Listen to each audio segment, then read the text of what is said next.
it's Chris from Expert Dummies. Today I'm bringing you a different type of video. I'm going to be bringing you top 5 sources for Genghis Khan. I'm starting a new series called Cheat Sheet Sources. Essentially, you come to our channel to find all of your sources for your history paper needs or just your independent research. I'll be going through various topics, figures, and historical time periods to help you guys out with all of your needs. So definitely drop some comments, let me know what you think of the video today and where we can go from here as far as topics, but I'm going to start with Genghis Khan and get you the sources that you need within this video. Okay, so I'm going to give you my top 5 sources in the description. The formatting for MLA and Chicago will be down below, as well as links to the books I am going to present to you now. So number 1 is The Mongols in Global History, a Norton document reader. So essentially this is just a compilation of a bunch of primary sources translated to English from Armenian, Tibetan, Syrian, Korean, Italian, Franco-Italian, Arabic, Chinese. So it has all of these different languages and all these documents from these different languages and regions translated to English. But this also shows you the scope of the Mongol Empire, that all of these languages and all of these cultures were writing about the Mongols because that's how big the empire was, that's how expansive it was. It's really just that cool that they had all of this land, that there were all these cultures writing about these people. It's a really interesting piece. Definitely check it out. The Mongols in Global History, a Norton document reader. So we're going to transition to number 2 right now. The History and Life of Chinggis Khan, The Secret History of the Mongols. If you have read anything about the Mongols, you must have come across The Secret History of the Mongols. It is a reliable source, but not historically accurate. This was written in the 13th century. No one knows the exact date, but 13th century is a good timestamp for this piece. It's a really good read, really interesting read, as it labels Temujin, Genghis Khan, and his uprising and his coming of age kind of story, I would say, or just their whole history and lineage and everything that goes throughout the Mongol Empire. But again, it's not historically accurate. It's definitely embellished. We have to put our historical lens on and kind of see what is real and what isn't. Partially true, but it's also really cool to look at something that was written from 13th century. Definitely check this source out, guys. You won't be disappointed if you're into this. And if you're writing a history paper on Genghis Khan, your teacher will be impressed if you use this source. So definitely check it out, again, in the description. So we're going to move to number 3 here, which is Jack Weatherford, Genghis Khan in the Making of the Modern World. I have this book right here. I think it's a very good book. There is a little bit conflictual information within this book, just due to it being revisionist history. Him kind of ignoring the atrocities that happened and saying, well, these atrocities happened, but let's look at all the positives and mainly focus on the positives, but kind of forget all that other murdering, killing, raping stuff. Let's leave that in this corner, but let's look at all the positives. And it's hard for me to do that as a history major and someone who really appreciates history. And, you know, if we're looking at any type of history, if this happened recently in someone's family and you're saying, oh, look at all the positive that came from your family being decimated in your lineage, and that might not go over well. But I guess it's so far away and so antiquated that maybe we can bring this up. And I guess that's what Jack Weatherford kind of goes through within this book and kind of talks about, yeah, like, you know, there were a lot of mix of races and a lot of tolerance as far as religion, and just a lot of different points he brings up that are very interesting, and also within their military. But again, I think it's always important to keep that perspective of there was a lot of bad stuff happening. We can't ignore that. But yes, there was some type of mixing, some type of good things that may have arose from it. But where do we understand that tragedy and something, you know, good happening? Where do we side with that? Where do we just allow it to be like, oh, well, you know, it was inevitable, it was about to happen, bound to happen?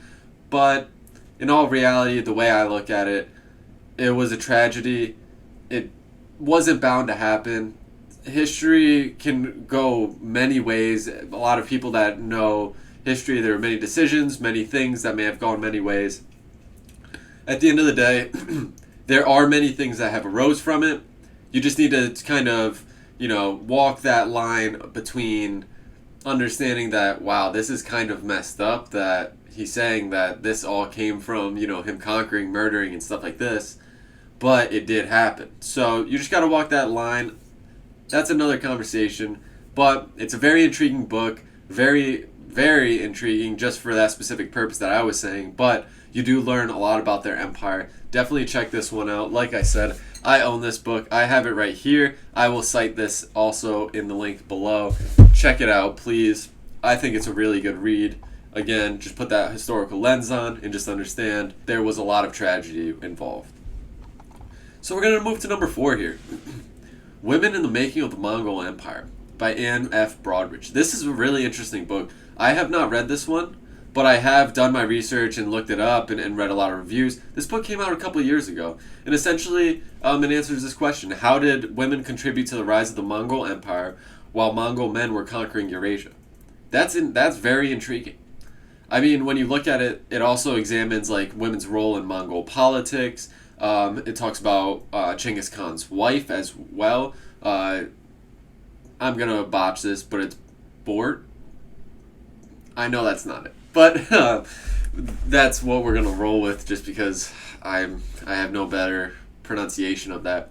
But it looks at all of these women throughout the Mongol history and their empire. And that's really intriguing because honestly, a lot of women's history is not covered. It's kind of just like brushed to the side in a lot of societies, unfortunately. But this book is actually kind of breakthrough. So if this source will really impress. And again, obviously, I'll link it down below like all of the other ones. But this will really impress. So I would definitely use this in a paper. And even understanding their military aspects. Women were very integral in that aspect. So please check this source out. And then finally, number 5. This might be why most of you are here. You know, honestly. You want to know about their war, their strategies, everything like that. So, The Mongol Art of War, Chinggis Khan and the Mongol Military System by Timothy May. Definitely check this book out. You know, you're going to understand the strategies behind the Mongols. You're going to understand Subadai, who is Genghis Khan's like right-hand man, his leading general, who led all of these conquests with scouting crews. You know, like taking down armies with a third of the forces of the opposing force. You'll understand that the Mongols were also very advanced as far as military strategy, that they're more like modern armies than they were like anything that the Romans had seen or anything in medieval Europe. They were so advanced militarily. And this society was just built on war. And this book will just frame that for you and give you your understanding that you exactly need. But those are my top 5 sources if you're going to write a paper on the Mongols, and especially Genghis Khan. These are really great sources. Definitely check them out. But again, I'm going to be doing this series, cheat sheets, sources, just because honestly, I remember when I was writing papers, high school, college, it sucked finding sources. It really did. Like honestly, like I struggled finding sources. I would always know exactly what I wanted to write, but I couldn't find the exact source to like fit what I was trying to go for. And that's what I'm here for. So I'm going to give you all of these sources, help you out with your history papers, and get you a better understanding of these figures, these time periods, or historical events, and you're going to be able to get A's on all of your papers with all of these sources and impress your teachers as well. So definitely check out more of our videos that we have coming. Comment down below and let me know, what historical events do you guys need? I'll do American Revolution. We can zone in on one person, whether it's George Washington or Alexander the Great, Alfred the Great. You know, we can do whatever you guys want. I'm open. I love history, and we can go ahead and just help you guys with all of your papers. Thanks for watching, guys. Make sure you guys hit that subscribe button, and when you do, thank you. And if you don't, thanks for watching, guys. We still appreciate you. We'll catch you in the next history video.